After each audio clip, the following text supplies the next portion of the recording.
जय भीम, नमो बुद्धाय। दोस्तों, आपको जैसे कि पता है, हम पिछले कई दिनों से गुजरात दौरे पर है और गुजरात में हम अलग अलग जगहों पर जाकर लोगों से बातचीत कर रहे हैं, यहाँ के चुनाव की जानकारी ले रहे हैं। मगर इस दौरान हमें कई ऐसे लोग भी मिल रहे हैं जो अपनी ड्यूटी समझकर अपने पार्टी के प्रचार के लिए, बहुजनवादी विचारधारा के लिए आगे बढ़कर अपने एरिया को छोड़कर, यानी कि अपने राज्यों को छोड़कर वो यहाँ पर आ रहे हैं और यहाँ पर पार्टी का प्रचार कर रहे हैं। जाहिर सी बात है, जहाँ तक बहुजन समाजवादी पार्टी की बात करें तो कांशीराम जी के कार्य को कौन नहीं जानता। उनका कार्य इतना बड़ा था कि साइकिल से उन्होंने प्रचार की शुरुआत की और लोगों तक पहुँचे और बहुजनवादी विचारधारा को उन्होंने लोगों तक पहुँचाया।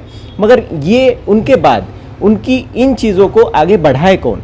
तो जाहिर सी बात है, आज तक किसी के पास इसका सवाल हो या ना हो, मगर मैं इसलिए कह सकता हूँ कि निश्चित तौर पर जो युवा पीढ़ी है वो अपने कार्यों के माध्यम से, अपने गीतों के माध्यम से प्रचार का अलग अलग तरीका अपनाकर बहुजनवादी विचारधारा को लोगों तक पहुंचाने का काम कर रहे हैं। और ये जो चीज़ें हैं वो निश्चित तौर पर कहीं ना कहीं बहुत सुखदायी है, क्योंकि हम कह सकते हैं कि ये चीज़ें हमारे लोगों तक पहुंचाने के लिए और पहुंचाकर लोगों तक इसकी जानकारी देने के लिए जो कार्यप्रणाली होनी चाहिए, जो प्रचार प्रक्रिया होनी चाहिए, वो अविरत रूप से जारी है। मेरे साथ कुछ लोग हैं, प्रीति बौद्ध और रविराज बौद्ध। इन दोनों के बारे में मैं बताना चाहूँगा कि ये दोनों गुजरात से नहीं है, ये यूपी से है और यूपी से यहाँ आकर यहाँ पर बहुजन समाजवादी पार्टी का प्रचार कर रहे हैं। एक इसमें महत्वपूर्ण चीज़ है, प्रचार का तरीका थोड़ा सा अलग है।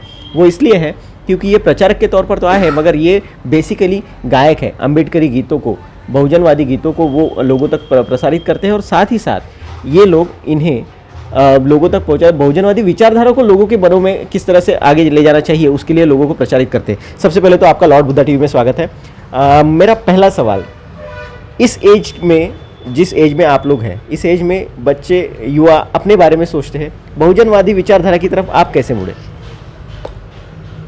जब हम लोग गायक नहीं बनना चाहते थे, नौकरी करना चाहते थे, लेकिन अचानक से मतलब एनुअल फंक्शन करते समय रुचि हो गई गाने में, तो दिमाग में आया कि गाने गाएंगे, हम सभी प्रकार के गाएंगे, पहले बाबा साहब के लिए गाएंगे क्योंकि बाबा साहब ने अधिकार दिया। इतना पता था, बाकी हमें मिशन की कोई जानकारी नहीं थी। बाकी हम भी डोंग पाखंड में, आडंबर में लिपटे हुए थे, लेकिन दिमाग में इतना था कि बाबा साहब की वजह से अधिकार मिला है तो पहले बाबा साहब का गा लूँ पहला गाना, इसके बाद मैं किसी का गाऊँगा। तो बाबा साहब का जैसे हमने गाया तो बुद्धिजीवी लोग अपने समाज के फ़ोन करने लगे। मैंने फ़ोन नंबर दिया था तो हमें हौसला देने लगे, हमारा दिमाग डाइवर्ट करने लगे। तो फिर हमारा दिमाग वहाँ पे खुला कि मैं गलत निर्णय लेने जा रहा था। अब जो मैंने पहला गाया तो पहला बाबा साहब से और ख़त्म भी बाबा साहब से ही होगा, इसलिए हम इस रास्ते पे जुड़ गए और लोगों को गाने लगे। समाज ने प्यार दिया और एक पहचान मिली। बिल्कुल, पहचान, अगर कोई अच्छा काम आप करते हैं तो निश्चित तौर पर आपकी पहचान अपने आप बन जाती है। और बहुजनवादी विचारधारा को प्रसारित करने से अच्छा और क्या काम हो सकता है जो यहाँ पर इन युवाओं द्वारा हो रहा है। प्रीति मैडम, आपसे सवाल स्पेशली ये है, आज की जो युवतियाँ हैं वो खुद पर ध्यान देती है, अपने करियर पर ध्यान देती है। जाहिर सी बात है, उनकी ज़िंदगी आज भी बहुत कम तबके के ऐसे लोग हैं जो इन सारी स्क्वायर से निकलकर, बाहर निकलकर कुछ अलग सोचती है। आपने तो सीधा सीधा पोर्शन ही चेंज कर दिया, एकदम गायिका बन गई, वो भी अम्बेडकरी विचारधारा की गायिका बनकर वो आप लोगों को प्रबोधन कर रही है। तो घर वालों से किस तरह का सपोर्ट मिला आपको? सबसे पहले तो लॉर्ड बुद्धा चैनल को देख रहे आप सभी दर्शकों को मेरा नमो बुद्धाय, जय भीम आप सबको। और रही बात सपोर्ट की, तो मेरी फैमिली का सपोर्ट रहा है हमेशा से, क्योंकि सबको पता है कि हमारी फैमिली को पता है, मेरी जो पीढ़ी रही है, जो हमारे पूर्वज रहे हैं, उनको भी पता है कि हमें जो कुछ भी मिला है बाबा साहब की वजह से मिला है। तो हमारी बेटी करेगी, सॉन्ग गाएगी, बट बहुजन महापुरुषों की विचारधारा को जन जन तक पहुंचाएगी गीत संगीत के माध्यम से। इसलिए मेरे परिवार का पूरा सपोर्ट रहता है। घर से कोई तकलीफ कभी नहीं? नहीं, कोई तकलीफ नहीं। और थोड़ी बहुत जो होती है समाज को देख के, तो मैं हमेशा उदाहरण देती हूँ कि हमारी बहना जो अपने पूरे जीवन को लगा दिया इस मिशन में, बाबा साहब के मूवमेंट में, मानवर कांशीराम साहब के मूवमेंट में, जब उनको किसी ने नहीं छोड़ा, जब उन पे भी तमाम तरीके के लोगों ने टिप्पणियाँ की, तो मैं तो उनके आगे कुछ भी नहीं हूँ। तो निश्चित तौर पर एक, माफ़ कीजिए आपको रोक रहा हूँ, मगर ये सवाल भी है कि यूपी में महिलाओं की स्थिति उतनी ज़्यादा अच्छी नहीं है, महिलाओं को उतना सिक्योर फील नहीं करवाते, ऐसी हमारी जानकारी। मैं गलत भी हो सकता हूँ क्योंकि ये हमें मिली हुई जानकारी के तौर पर हम आपसे बात कर रहे हैं। तो आपको इतनी दूर आपके परिवार वाले भेजते हैं, डर नहीं लगता उन्हें कुछ? नहीं, बिल्कुल नहीं। मैं क्रांतिकारी हूँ, मेरे खून में दौड़ता है, इसलिए मेरे परिवार को डर नहीं लगता। उनको ये पता है कि नहीं, ये लड़ लेगी। निश्चित तौर पर महिलाएं लड़ लेगी और आज की युवतियों में वो ताकत है कि वो लड़ने के लिए ही बनी है और लड़कर वो अपना अधिकार पाना चाहती है। और जाहिर सी बात है इन छोटी छोटी बातों पर निश्चित तौर पर कोई भी ध्यान नहीं देगा और इनके जैसी युवतियाँ तो बिल्कुल नहीं देगी। अम्बेडकरी गीत गाते हुए निश्चित तौर पर एक चीज़ यहाँ पर मैं आपसे जानना चाहूँगा कि अम्बेडकरी गीतों को आप जब गाते हैं तो लोगों का अभिप्राय कैसा होता है, उनमें माहौल कैसा होता है? क्योंकि हमारी कम्युनिटी, बहुजनवादी कम्युनिटी का एक खासियत होती है, अच्छा लगा तो वहीं पर वो रिएक्ट करेंगे, बुरा लगा तो वहीं पर। तो प्रोग्राम्स के दौरान भी ऐसे कुछ वाक्य आपके साथ होते होंगे? प्रोग्राम के समय तो बहुत सारी घटनाएं होती हैं, लेकिन अभी तक तो ऐसा नहीं हुआ है। लोगों ने सपोर्ट ही किया है। कभी कभी होता है कि कुछ हमारे युवा साथी जो अज्ञान है, अनभिज्ञ हैं, वो थोड़ी होता है ना, पैसे उड़ा देना ऐसे इनके ऊपर या फिर कोई टिप्पणी कर देना, तो उसके लिए कमेटी को लोग हैं, कोई दिक्कत नहीं है, वो उतना तो करना ही पड़ेगा। अभी बोला ना कि बहन जी चली तो तमाम टिप्पणियाँ हुई, तो समाज में कुछ ऐसे लोग होते हैं, उन्हें हमें इग्नोर करना है। 1-2 हज़ार में 1-2 लोग ऐसे मिल जाते हैं कभी कभार, ऐसा कुछ नहीं है। बाकी समाज बहुत सपोर्ट करता है हमें। बिल्कुल समाज सपोर्ट करता है। कांशीराम जी की विचारधारा से प्रेरित होकर बहुजनवादी इस बसपा में लोग आते हैं और लोग जुड़ते हैं। आपको इनमें किसने ज़्यादा प्रेरित किया और साथ ही साथ उसके पीछे कोई वाक्य है, उसके बारे में ज़रा बताइए। सबसे पहले तो बाबा साहब जी ने हमें अधिकार दिया हिंदू कोड बिल के माध्यम से, हमारे पूरे भारत देश की महिलाओं को, चाहे वो किसी धर्म जाति बिरादरी समुदाय की महिला हो। और सबसे बड़ी बात कि बाबा साहब को भी छिपा दिया गया होता, हमारे इतिहास को भी दबा दिया गया होता। जैसे तमाम हमारे इतिहास को, हमारी सभ्यताओं को दबाया गया इस भारत देश में, वैसे हमारे बाबा साहब को, हमारे अन्य महापुरुषों को भी दबा दिया गया होता अगर मान्यवर कांशीराम साहब नहीं आए होते। मान्यवर कांशीराम साहब ने साइकिल से चल के कश्मीर से लेकर कन्याकुमारी तक हमारे बहुजन महापुरुषों की विचारधारा को जगाने का काम किया। बाबा साहब को हमारे सामने लाने का काम किया, नहीं बाबा साहब के विचारों को बताने का काम किया कि नहीं बाबा साहब भी थे जिन्होंने हमारे लिए किया, आज वो थे तब हम हैं। ये माननीय कांशीराम सर ने किया, तो हम सबसे प्रेरित होते हैं। माननीय बहन जी के जो संघर्ष हैं, जो हम माननीय बहन जी को देख के हम महिलाओं में जोश आता है कि नहीं, माननीय बहन जी जब अपने पूरे जीवन संघर्ष को लगा सकती हैं तो हम भी अपना कुछ समय दे सकते हैं मिशन मूवमेंट में।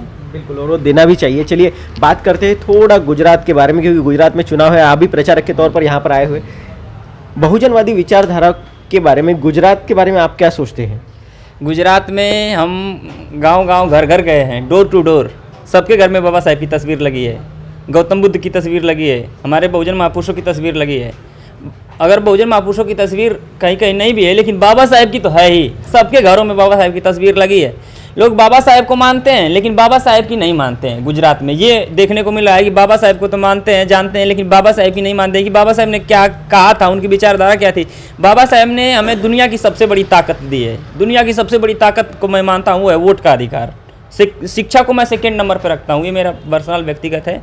और किसी के लिए भले शिक्षा सर्वोपरि हो, लेकिन मैं शिक्षा से सर्वोपरि वोट की ताकत को मानता हूँ कि इससे बड़ा कोई हथियार नहीं है। इसको बाबा साहब ने दिया कि दुनिया का सबसे बड़ा हथियार मैं तुमको दे रहा हूँ, जिसके आगे तोप, बंदूक, बम, भाला सब फेल है, सब छोटा लगेगा। इसको सही जगह इस्तेमाल करके तुम संसद पे कब्जा कर लेना, अपना सत्ता हथिया लेना, सब तुम्हारा हो जाएगा। धर्म भी तुम्हारा हो जाएगा, देश भी तुम्हारा हो जाएगा, कोर्ट व्यवस्था, शिक्षा व्यवस्था सब तुम्हारा हो जाएगा, असमानता खत्म कर सकते हो, सब हो जाएगा।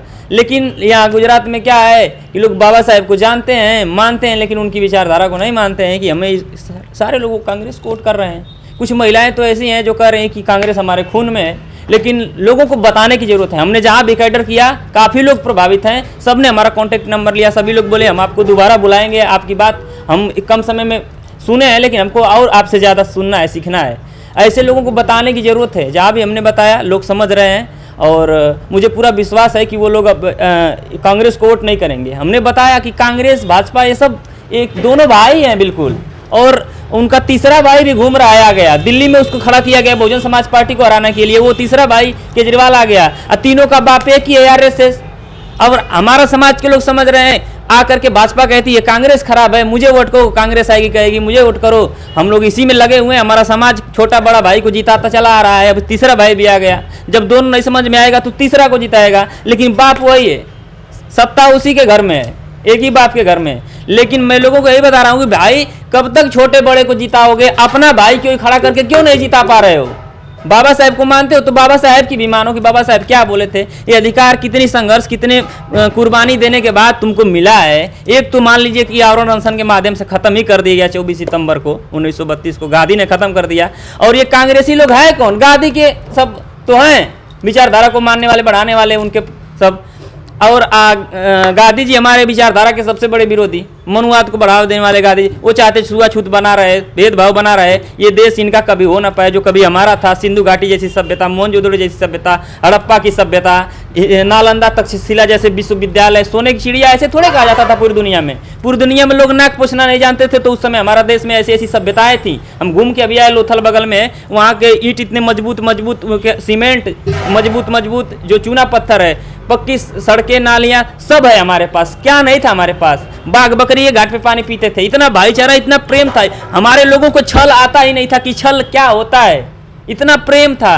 सब लूट लिया गया, बर्बाद कर दिया गया, तहस नहस कर दिया गया। ये आप कम समझेंगे, ये उन्हीं की औलाद, उन्हीं के सब तो हैं, ये असमानता को बढ़ावा देने वाले। तो आप बाबा साहेब को नहीं मान रहे। नहीं तो जहाँ मैं सुनूं, अभी इस धोलका विधानसभा में आए, यहाँ पे 46,000 वोट है अपना, 46,000 46,000 वोट है, लेकिन अपना एक विधायक नहीं है। 20 साल से बहुजन समाज पार्टी के प्रत्याशी आदरणीय भाईलाल साहब पांडव लड़ रहे हैं चुनाव, सिर्फ पार्टी को मजबूत करने के लिए। मैं मानता हूं पहली बार आप नहीं जीता है, दूसरी बार नहीं जीता है, तीसरी बार नहीं जीता है, इस बार चौथी बार है। इस बार क्या रिजल्ट आएगा? कम से कम चौथी बार तो आपको जिताना ही चाहिए। चौथी बार तो जिताना है, तब ना हम मानेंगे आपको कि हाँ आप बाबा साहब की मानते हैं। विधायक तो दूर दूर का, मुखिया तक को नहीं जिता पा रहे हैं, अपना जिला पंचायत तक नहीं बना पा रहे हैं। सभा में 2000 वोट है, वहाँ मुखिया नहीं है। क्या कारण है? आप बाबा साहब की नहीं मानते हैं। बाबा साहब को बस मानते हैं कि बाबा साहब हैं। आप अपने सबके घर में, मैं देख रहा हूँ, इतनी बड़ी बड़ी टीवी लगी है और एक झूला लगा है मोबाइल चलाने के लिए बैठ के, और मोबाइल टीवी में रिमोट लगा के टीवी देखने के लिए। इतना पता है, संपन्न है ना। हमारे समाज में सबसे बड़ी कमी है। अरे वहाँ राजस्थान में न मूछ रखने के लिए मार दिया गया, हमारे यहाँ नहीं ना मारा गया। राजस्थान में न मटकी छूने के लिए मार लिया गया, हमारे यहाँ नहीं ना मारा गया। यूपी में न मनीषा के साथ बलात्कार हुआ है, मेरे यहाँ नहीं ना हुआ। अरे भाई तुम्हारी भी बारी आएगी, आज नहीं आएगी, 20 साल बाद नहीं आएगी, 50 साल बाद नहीं आएगी। रविराज बहुत गारंटी दे रहा है, लिख लो, 100 साल बाद आएगी, लेकिन आएगी। निश्चित तौर पर आपके क्रांतिकारी विचारों का हम भी सम्मान करते हैं। मैम, गुजरात की बात हुई, गुजरात में निश्चित तौर पर महिलाओं की स्थिति भी है। आप महिलाओं से भी जुड़ी है, महिलाओं से आपने बातचीत की, मिली आपसे, उनका कैसा रवैया है बाबा साहब के बारे में, और साथ ही साथ बहुजनवादी विचारधारा से वो कितने प्रेरित है? देखिए सर, महिलाओं की बात किया जाए तो हमारे यूपी में एक ऐसा होता है कि जब हमने, मान लीजिए बाबा साहब को मानने वाली महिलाएं हैं, चाहे हमारी बहनें हैं, एक समय ऐसा होता है कि जय भीम बोलने पे वो कतरा जाती हैं बोलने में। लेकिन गुजरात में ऐसा है कि हम डोर टू डोर गए हैं, जय भीम बोलने पे महिलाएं शान से जय भीम बोलती हैं। लेकिन उस जय भीम का क्या मतलब जब आप उनके विचारों पे नहीं चल रही हैं, उनके विचारों पे नहीं चल रही हैं। बाबा साहब के तो सबसे बड़े दुश्मन ये कांग्रेसी रहे हैं, सदियों से रहे हैं, आज भी हैं। लेकिन इस बात को लोग नहीं समझ रहे, लेकिन समझेंगे। ये हमने देखने को मिला है कि लोगों को समझाने की ज़रूरत है, जागरूकता की ज़रूरत है। हम जैसे लोगों को, हमारे जो भाईलाल पांडव जी हैं, उनके जैसे लोगों को, मिशनरी लोगों की ज़रूरत है गुजरात में। क्योंकि हमारे लोग समझदार हैं, भोले भाले हैं, उनको कोई भी भुलवा सकता है, ऐसे सदियों से रहा है। तो उनको समझाने की ज़रूरत है। यहाँ क्रांति हो सकती है, हमारी पार्टी मजबूत होगी, क्योंकि लोगों को समझाने की जरूरत है। बात तो चल रही है चुनाव की, गायकों से बात कर रहे हैं, और 2 लाइनें अगर कोई सुना ना दे तो उतना वो इंटरव्यू कंप्लीट नहीं माना जाएगा। 1-2 लाइनें बाबा साहब के प्रति चुनाव से जुड़ी हुई कुछ अगर आपके पास हो तो प्लीज़। चुनाव से जुड़ी तो हम अपने महापुरुषों के गाने गाते ही हैं। जो बहुजन महापुरुषों ने हमारे लिए क्या किया, ये तो हम गाते ही हैं। लेकिन मेरा मानना है कि हमारे महापुरुषों ने हमारे लिए क्या किया, ये अब सभी लोग लगभग जान गए हैं। हमें आगे क्या करना है, इसके लिए मैंने ज़्यादा गीतें दी हैं। जैसे हमारे महापुरुष चाहते थे, संत कबीर रैदास सभी लोग, कि नशा हमारे देश से ना हो। नशा मदिरा हमारे देश की नहीं है, आर्य द्वारा लाई गई चीज़ है। गाय सफ़ेद हमारे देश की नहीं है, इसलिए गाय इनकी माता होती है, क्योंकि ये लेके आए थे साथ में। घोड़ा हमारे देश का नहीं है, घोड़ा ये लोग लेके आए थे। लोहे के हथियार हमारे लोग नहीं देखे थे, सिंधु घाटी सभ्यता के लोग, ये लोग लोहे के हथियार लेकर के आए थे। तो गाय इनकी इसीलिए माता है क्योंकि ये लेके आए थे, और यहाँ यज्ञ करते थे तो उसमें उसकी बलि दे करके खाते थे उसका मांस। आज भी खाते हैं बीफ ये लोग। और लेकिन यहाँ के धर्म की राजनीति है, तो हम क्या देते हैं समाज को कि नशा नहीं करना चाहिए। ऐसी गीतें हमने गाए हैं, क्योंकि यूपी बिहार झारखंड में ज़्यादा भोजपुरी चलता है, तो हम भोजपुरी में समझाते हैं। क्योंकि अशिक्षित लोग ज़्यादा हिंदी नहीं बोल पाते, भोजपुरी समझते हैं। तो हम ऐसे गीतें गाते हैं कि लोग शिक्षा को ज़्यादा बढ़ावा दें, नशा को छोड़ें। पाखंड ढोंग में जो पैसा व्यर्थ जाता है, जैसे कोई त्यौहार आ गया, 10,000 खर्च हो जाता है, और उसके 2 दिन बाद पता चलता है कि बेटे की तबीयत खराब है, तो 500 रुपया नहीं बचा है। हमने धर्म के नाम पे किसी पूजे पे मैंने 10,000 खर्च कर दिया, और उसके 2 दिन बाद मेरा बेटा बीमार है, मैं 500 रुपया किसी बगल वाले से कर्जा मांग रहा हूँ। क्यों? अगर वो 10,000 सेव करते तो आज तुम अच्छे अस्पताल में इलाज करा पाते, अपने औलाद की अच्छा कपड़ा दिला पाते, अच्छे स्कूल में एडमिशन करा पाते, शिक्षा की व्यवस्था कर सकते ना, ऐसे गीते हम देते हैं, हमें क्या आगे करना है। तो ऐसे भी गीते गाते हैं, साथ में पार्टी की भी गीते गाते हैं। 2 लाइनें हो जाए। हाँ 2 लाइनें हो जाएं। हाथी चुनाव निशान के सामने वाली बटन दबाना है, हाथी चुनाव निशान के सामने वाली बटन दबाना है। तो क्या करना है? तो बहन कुमारी मायावती को दिल्ली में पहुंचाना है, आयरन लेडी बहन माया को अब की पीएम बनाना है, क्योंकि मेन कुर्सी तो वही है। सही बात। कांसीराम साहब को भी खरीदने का प्रयास किया गया, क्योंकि ये लोग करते क्या है, इनके पास पैसा है, कांग्रेस के पास पैसा बहुत ज़्यादा है। ये हमारे लोगों को कमज़ोर करने के लिए, जैसे हमारी जो विचारधारा चली थी, बहुत मजबूत की विचारधारा हमारे महापुरुषों की, उस विचारधारा को इन लोगों ने क्या किया कि उसमें नहर खोदना चालू कर दिया पैसा दे करके, ताकि जो गति है ना पानी का वो कम हो। जब इधर उधर बहेगा तो गति कम होगी, और उधर से सामने से मनवादी विचारधारा, इधर से अम्बेडकरवादी विचारधारा है, तो अम्बेडकरवादी विचारधारा में नहरें खोदने का काम ये लोग करते हैं। हाँ, तो ये लोग हमारी जो विचारधारा इसको तोड़ने का हमेशा काम करते हैं। तो कांसीराम साहब को भी खरीदने का प्रयास किया गया, लेकिन कांसीराम साहब बोले थे कि कांसीराम कभी बिकेगा नहीं, कभी नहीं बिकेगा। लेकिन कांसीराम कब बिकेगा, ये भी बोले कांसीराम बिकेगा, लेकिन कब बिकेगा? प्रधानमंत्री की कुर्सी के नीचे नहीं बिकेगा। बहुत बढ़िया। प्रधानमंत्री की कुर्सी पे अगर बैठा रहे हो तो मैं तुम्हारी बात मानूंगा, नहीं तो नहीं मानूंगा। तुम मुझे मेरे विश्वास को, मेरे क्या बोलते, हौसले को कमजोर नहीं कर सकते। इसलिए हम ये गाना गाए हैं कि बहन कुमारी मायावती जी को पीएम बनाना है, दिल्ली में पहुंचाना है, क्योंकि जिस दिन हम पीएम बन गए वहां से अगर हम बोले कि लॉकडाउन, तो पूरे भारत में लॉकडाउन। अगर उस कुर्सी से हम बोल दिए कि नोट बंद, तो नोट बंद। इसलिए हमें वहां जाना है। माननीय कांसीराम साहब ने एक और बात कही थी कि अगर किसी कारणवश तुम उस कुर्सी पे नहीं बैठ पाते हो, तो उस कुर्सी को हिलाने की ताकत रखो, ताकि उस कुर्सी पे बैठने वाला तुम्हारी बात मान जाएगा। और बिल्कुल निश्चित तौर पर संघर्ष जरूरी है। अगर आप कुर्सी पर नहीं हो और अगर सत्ताधारी हम बन सकते हैं, तो वो बनने के बाद जो विकास होगा वो अपनी तरीका, अपना एक अलग विकास होगा। आप में देखा भी जा सकता है तमाम तरीके से। बहन जी की जब सरकार आई तो शिक्षा के क्षेत्र में सबसे ज्यादा काम अगर किसी ने किया तो बहुजन समाज पार्टी ने किया। अगर किसी राज्य की सरकार ने शिक्षा के क्षेत्र में किया तो बसपा ने। अगर बहुत सारी सरकार अगर पढ़े लिखों को नौकरी दी तो दी, लेकिन हमारी जो पार्टी है बहुजन समाज पार्टी आई तो पढ़े लिखों को तो नौकरी मिली ही मिली। जो अनपढ़ थे, अनपढ़ कौन है? अपने समाज के लोग हैं, गरीब तबके के लोग हैं इस भारत देश में। तो बहन जी ने अनपढ़ों को भी नौकरी दी, वो भी 1,08,848 सफाई कर्मी की नौकरी दी। आज भी वो लोग 35,000 रुपये कमा रहे हैं, अपने बच्चों को अच्छे से खिला रहे हैं, पिला रहे हैं, पढ़ा रहे हैं, लिखा रहे हैं। ये है माननीय बहन जी की सोच।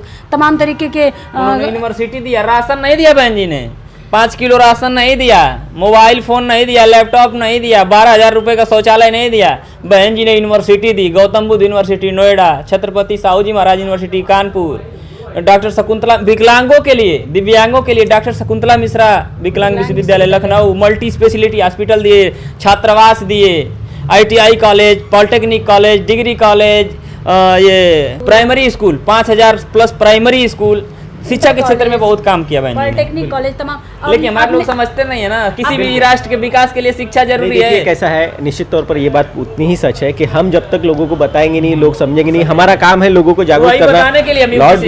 लॉर्ड बुद्धा टीवी भी यही काम कर रहा है पिछले 12 वर्षों से, और आपके इस नए जोश को देखते हुए हमें भी बहुत अच्छा लग रहा है कि युवा हमारे हैं वो निश्चित तौर पर ये इन सारी चीज़ों को आगे ले जाने के लिए प्रयास रहते हैं। और आप लोगों के प्रयास को लॉर्ड बुद्धा टीवी सलाम करता है और आपके कार्यों को बहुत बहुत शुभकामनाएं।